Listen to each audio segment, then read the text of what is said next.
The galaxy knew many things. It knew the cold calculus of stellar collapse, the whisper of nebulae giving birth, the deafening roar of supernovas. It knew the intricate dance of civilizations rising and falling, the ebb and flow of power across countless millennia. It knew the great powers, the stolid, bureaucratic Thar Directorate, ancient and vast, the mercantile, opportunistic Shi conglomerate, the brutal, expansionist Xylar hegemony. It knew the rules, written in the dust of conquered worlds and the silence of extinguished suns. And the galaxy knew humanity. Or so it believed. Humanity, they said. Emotional. Chaotic. Primitive, beneath the thin veneer of borrowed technology. They squabbled amongst themselves over dust motes, felt too deeply, died too easily. They were traders, mostly, or mercenaries for hire when desperation drove them. A client species. Amusing, perhaps, in their earnestness, but ultimately insignificant.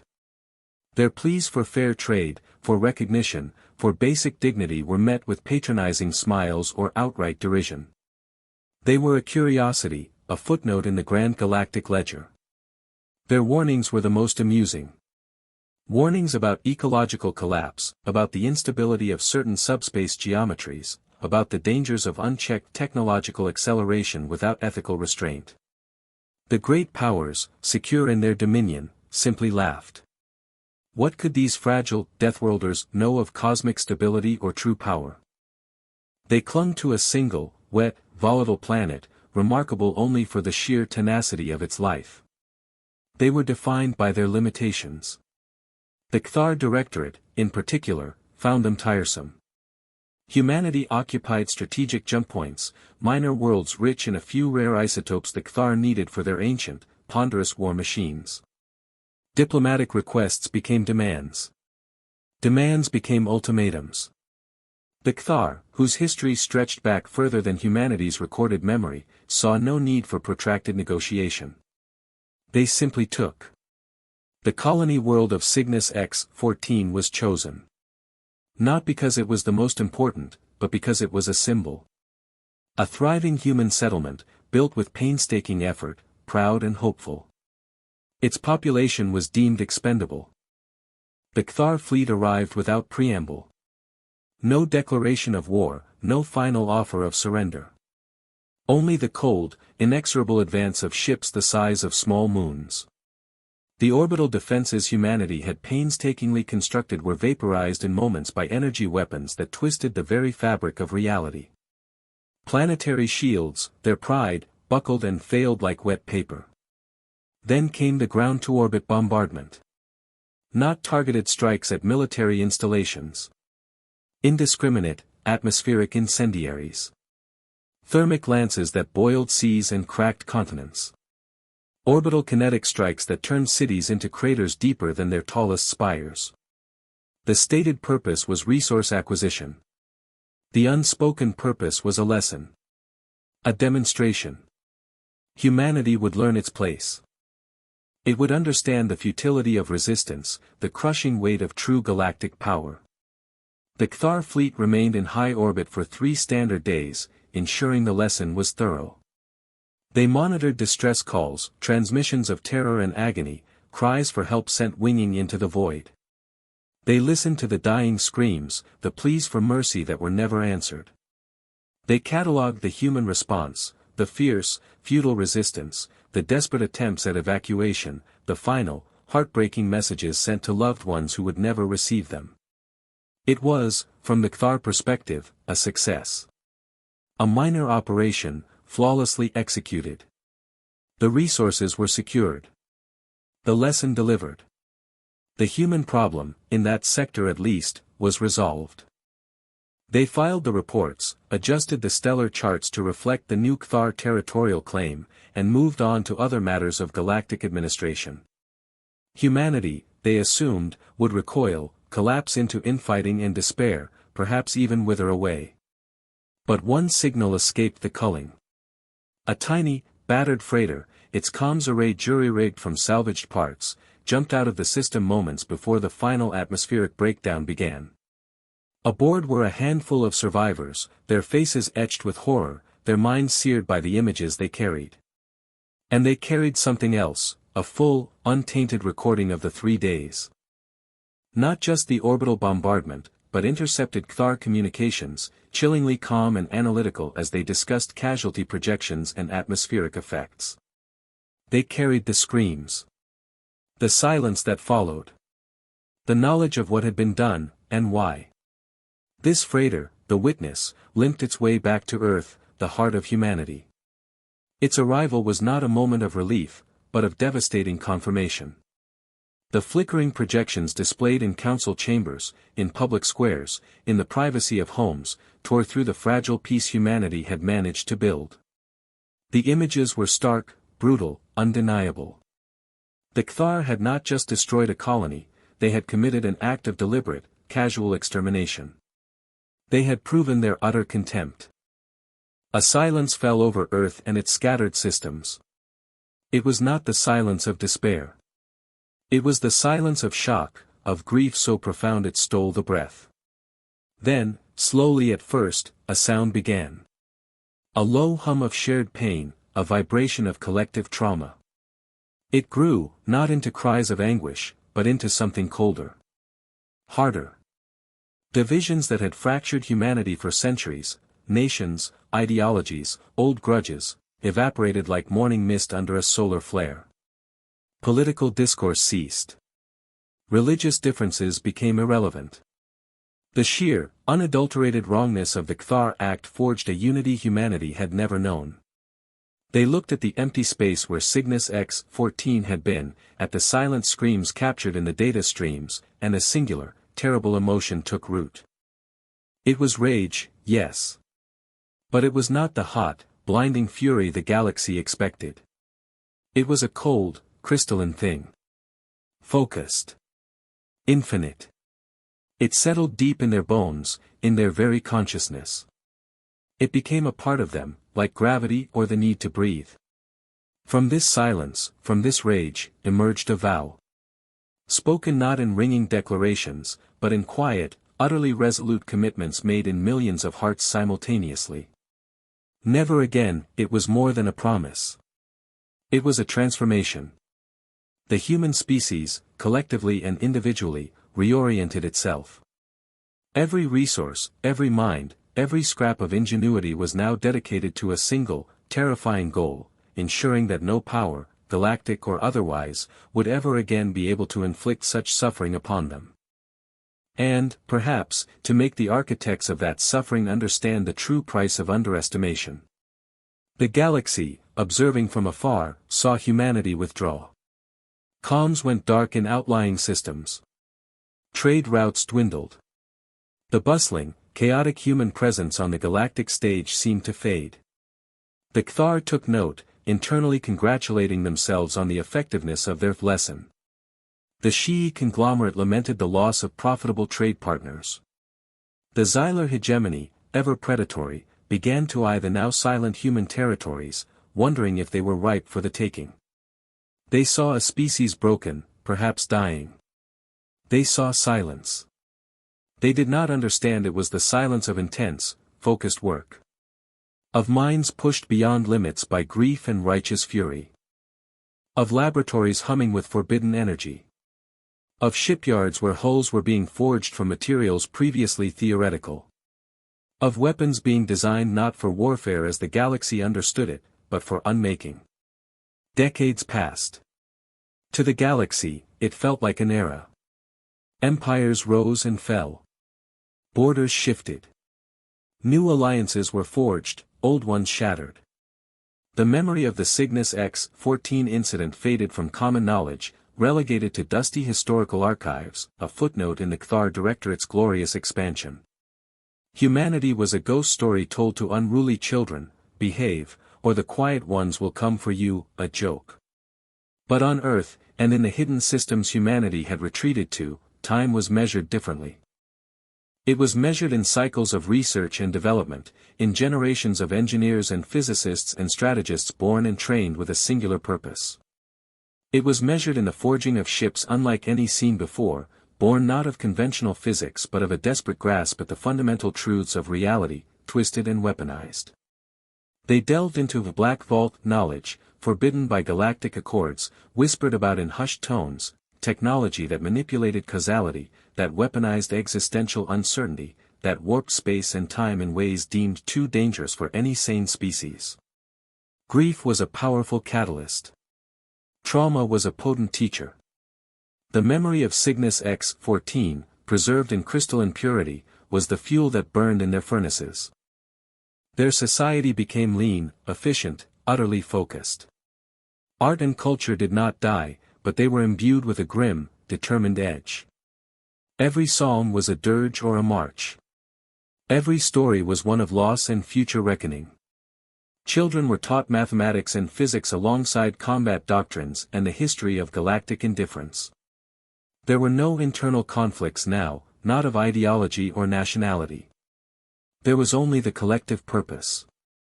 There was only, never again. A new fleet was built. Not in numbers that rivaled the vast armada of the Cthar, but in quality that rendered numbers irrelevant.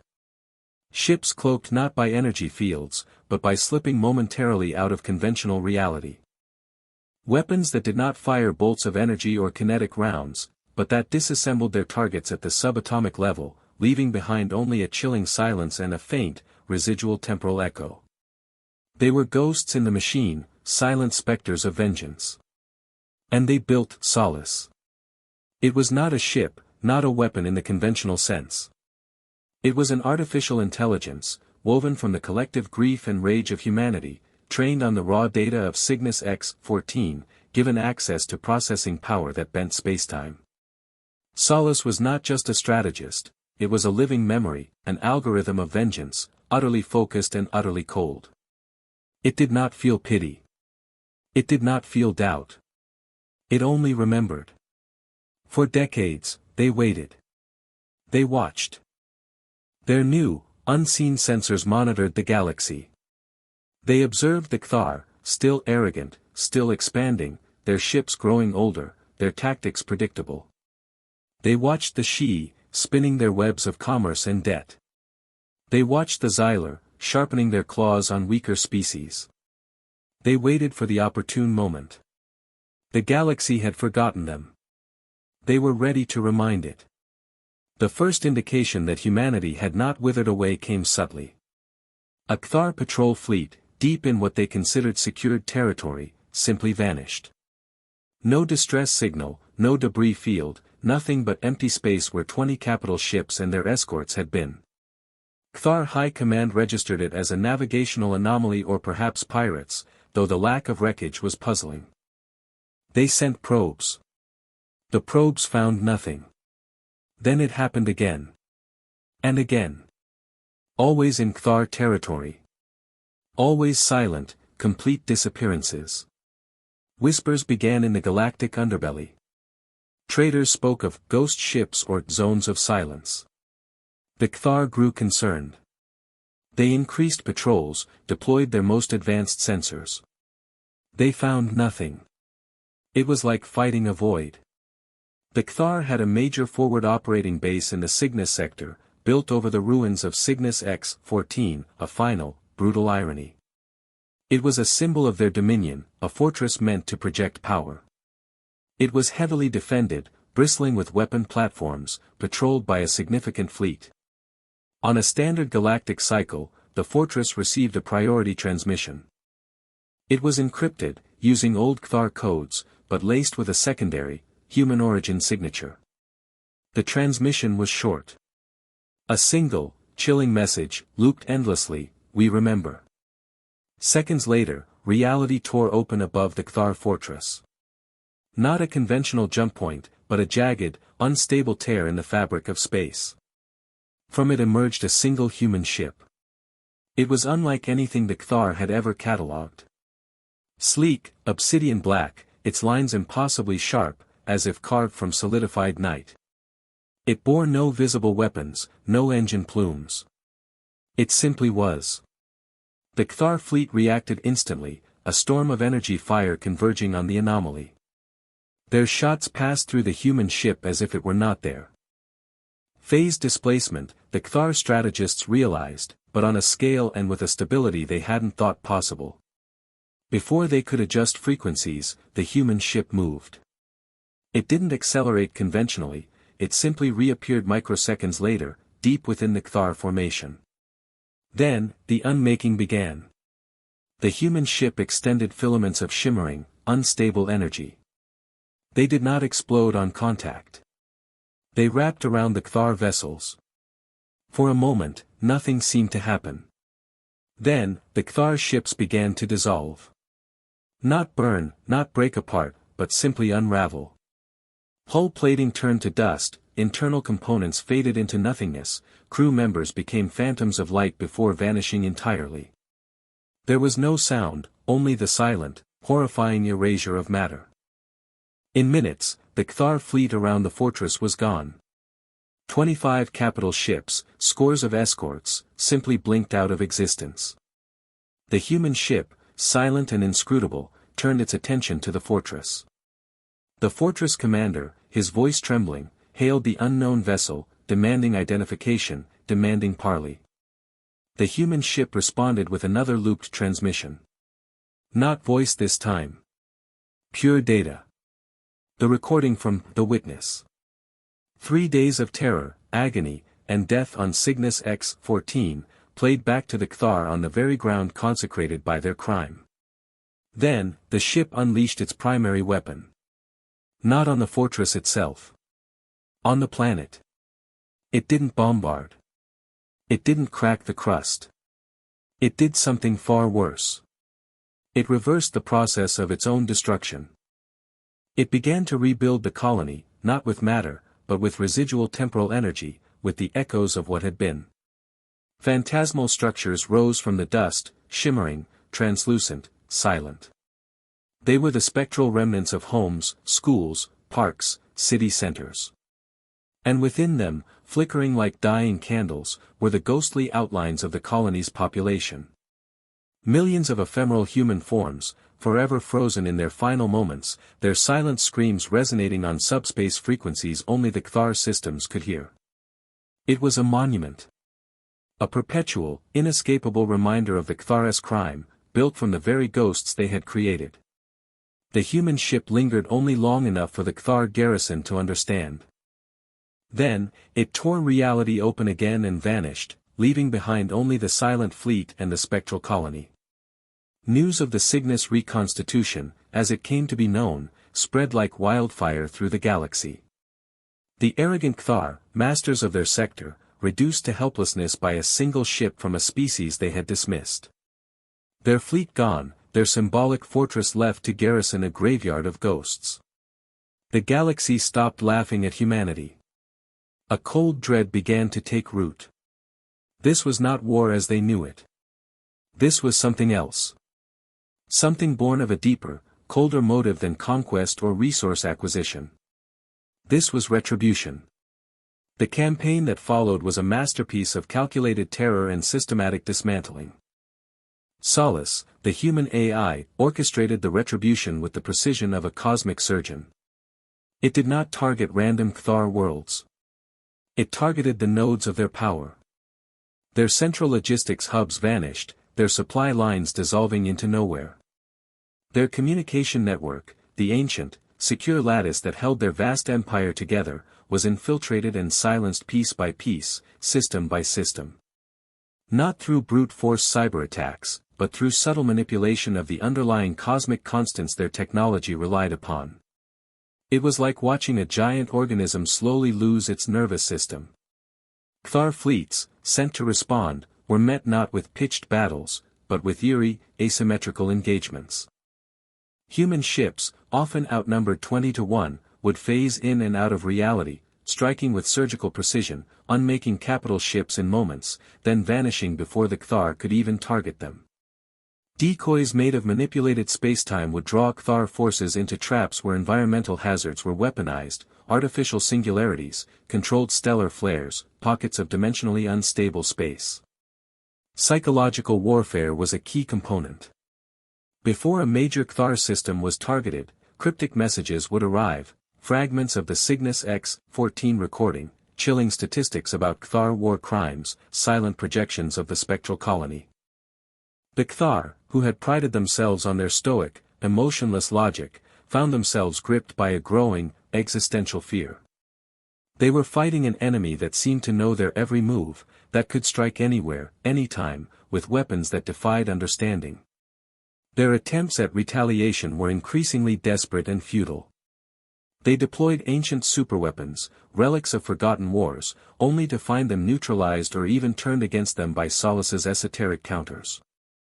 They tried to mobilize their vast reserves, but their logistics were crippled, their command structure fragmented by the silent disappearances of key leaders and strategic assets. The Shi'i conglomerate, initially neutral, began to understand the depth of human power.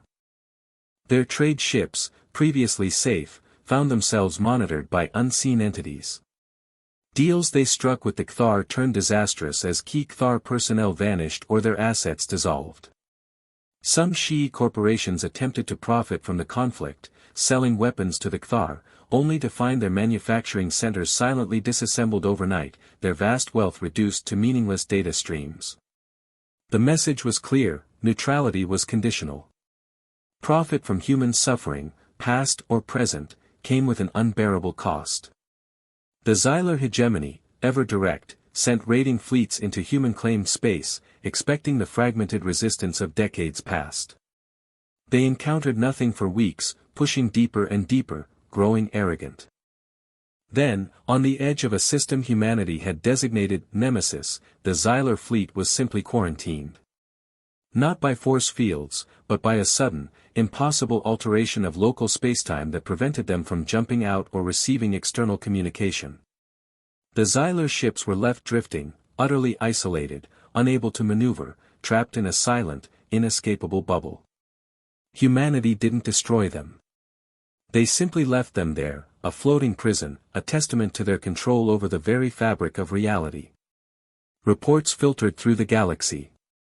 The Cthar homeworld itself was rumored to be under a constant, silent watch. Human ships weren't bombarding it, weren't blockading it in the conventional sense.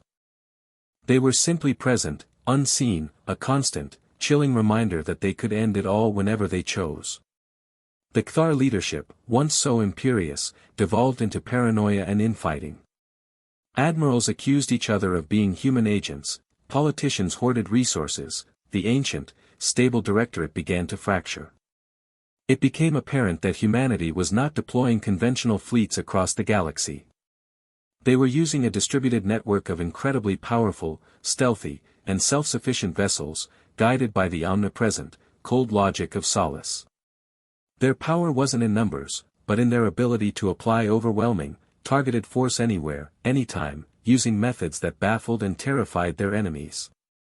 They weren't fighting a war, they were executing a sentence. A young human officer, Captain Anya Sharma, a direct descendant of one of the Cygnus X-14 survivors, commanded the ship that hung silently in the outer system of Cthar Prime. Her face, projected only for the Cthar High Command, was impassive, etched with years of training and the inherited burden of memory. A Cthar admiral, ancient and withered, his voice a dry rasp, hailed her vessel. Human. What do you want? Resources? Territory? We will negotiate. This is madness. Captain Sharma's reply was slow, deliberate, devoid of emotion. Negotiation is not the purpose. The purpose is clarity. Clarity, the admiral scoffed, though fear flickered in his ancient eyes. You have crippled our empire, destroyed fleets, terrified the galaxy. Is that not enough clarity? Not enough, Sharma replied. You saw us as primitives. Emotional. Weak. We showed you our pain, our hope, our desire for peace. You taught us a lesson. You showed us your contempt. You showed us the cost of being underestimated. Now, we show you ours. You seek vengeance, the admiral accused. Vengeance is a hot emotion, Sharma said, a faint, cold smile touching her lips. This is merely consequence. You set forces in motion you did not understand. We are merely the inevitable conclusion. The Cthar Directorate crumbled. Not with a bang, but a whimper. Systems seceded, governors declared independence, factions within the core worlds fought for control. The ancient, vast empire dissolved, consumed not by invasion, but by internal rot, accelerated by the silent, omnipresent pressure of the human consequence. The Cthar fleet, once the terror of the sector, found itself blockaded in its own ports by unseen forces, its supply lines gone, its command structure fractured. Some Cthar factions, in their final throes, activated Judgment Day protocols, self-destruct sequences for entire star systems, bioweapons caches, reality-warping devices meant to deny territory to a conquering foe. But Solace was always a step ahead. The self-destruct protocols were rewritten mid-sequence, turning weapons platforms into inert metal. The bioweapons were contained and neutralized by localized temporal fields. The reality-warping devices were either defused or subtly altered to affect only the Cthar forces attempting to deploy them. The final confrontation, if it could be called that, occurred over Cthar Prime. Not a battle, but a demonstration. The human fleet, small but terrifyingly potent, appeared. Not stealthy now, but starkly visible against the void. They didn't fire on the planet. They fired on the space around it. The reality manipulation was taken to its extreme. They didn't just warp space, they creased it. Folded it in on itself in controlled, devastating ways. The Cthar home system was not destroyed. It was isolated. Cut off from the rest of the galaxy by layers of impossible spatial geometry. Unreachable. Trapped. It was not an act of mercy. It was an act of supreme control. Humanity had not annihilated the Cthar. They had simply removed them from the galactic stage, leaving them to contemplate their fate in a self-contained, inescapable box of their own making.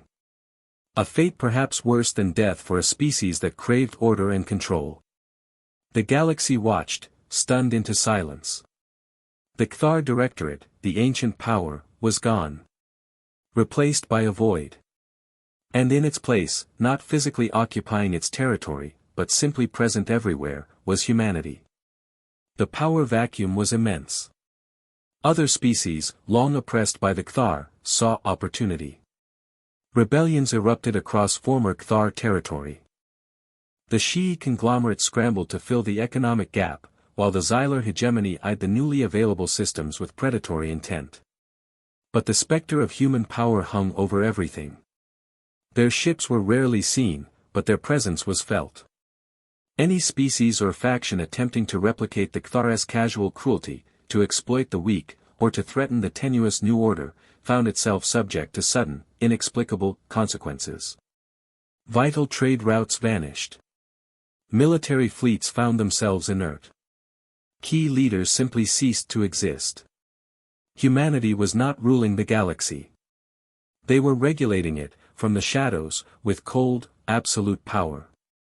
Within humanity, the victory brought not celebration, but a grim quiet.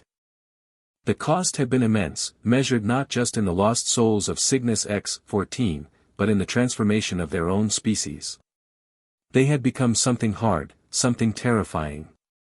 Admiral Jianli, the scarred leader who had overseen the generations of preparation, stood on the observation deck of Solace's core node. Holographic projections of the spectral Cygnus X-14 shimmered before him. "Solace," he said, his voice weary. "Is it over?" The AI's voice, synthesized but carrying the weight of 1,000 processed memories, responded. "The primary objective is achieved. The Cthar threat, as defined by their capacity for unchecked aggression against our species, has been neutralized. Galactic power structures have been reset. The memory has been enforced. And the cost to ourselves?" Lee asked, looking at his own reflection, seeing a stranger there, hardened by years of focused rage. "Transformation was necessary for survival," Solace replied, its logic impeccable, chilling. "The alternative was extinction. Our current state ensures permanence. It ensures never again." But questions lingered in the hearts of many humans. Had they become what they fought against? Had the pursuit of vengeance warped them irrevocably? The younger generation, born after the silent years, knew the history, understood the necessity, but sometimes flinched at the sheer, cold power their species wielded. They saw the fear in the eyes of other species, the desperate attempts to appease or avoid them. Was this truly justice? Or simply a new form of tyranny, born of trauma? Factions began to emerge, quietly at first. Those who believed humanity should withdraw completely, become silent guardians. Those who believed their power gave them the right, even the obligation, to actively shape the galaxy, to enforce their version of order. And those, darker voices, who believed the Ktharis fate was too lenient, that only total annihilation was true security, true vengeance. The unity forged in shared trauma was beginning to show hairline fractures under the pressure of absolute power. New challenges loomed. The remnants of the Kthar, isolated but perhaps not extinguished, plotting in their spatial prison. The Xylar hegemony, cunning and brutal, adapting to the new rules of power, seeking new weaknesses. And perhaps, most dangerous, the potential for humanity to turn its terrifying capabilities inward, divided by its own success. Humanity stood now on the pinnacle of galactic power, not as rulers in a conventional sense, but as an omnipresent, silent force, capable of unmaking those who forgot the lessons of history. They had taught the galaxy the price of underestimation. They had ensured the memory of Cygnus X-14 would never fade. But the future was uncertain. The cycle of violence had been broken, perhaps, but replaced by a tense, fearful quiet. The galaxy was silent, watching. And humanity, watching back from the shadows, carried the heavy burden of its power, forever marked by the scars of its past, forever bound by the vow of, never again. The SOS had been answered, its price paid in full. But the echoes of that price, the weight of what they had become, would resonate through the stars for generations to come.